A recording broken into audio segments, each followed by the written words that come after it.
বেশ অনেক দিন পর, বলা যায় 1 বছর পর হয়তো গেলাম মাদারসাটে। আগে আগে তো প্রায় প্রায় যাওয়া হতো বন্ধু বান্ধবের সাথে, বা বাড়িতে মায়ের সাথেও যেতাম মাঝে মাঝে।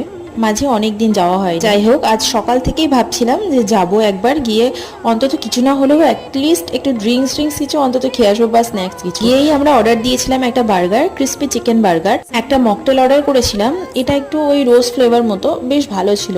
আর অর্ডার করেছিলাম আমার অল টাইম ফেভারিট ডোসা, মশালা ডোসা, যেটা আমি মাদারসাটে বা যেখানেই যাই একটা অর্ডার করার চেষ্টা করি অন্যান্য খাবারের সাথে। তো সেই রকম এখানেও অর্ডার করেছিলাম।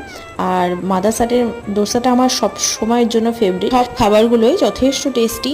একদম মাদারসাট শুরু থেকে যেরকম খাবার ওরা সার্ভ করছে এখনো পর্যন্ত ঠিক সেইভাবেই মেনটেন করেছে। যাই হোক, আমাদের খাওয়া দাওয়া কমপ্লিট। এবার আমরা বাড়ি যাব, কিন্তু যাওয়ার সময় মনে হচ্ছে আবার কবে আসবো এরকম। তো যাই হোক, এবার একটু ছবি টবি তুলবো, তারপর যাব বাড়ি। টাটা।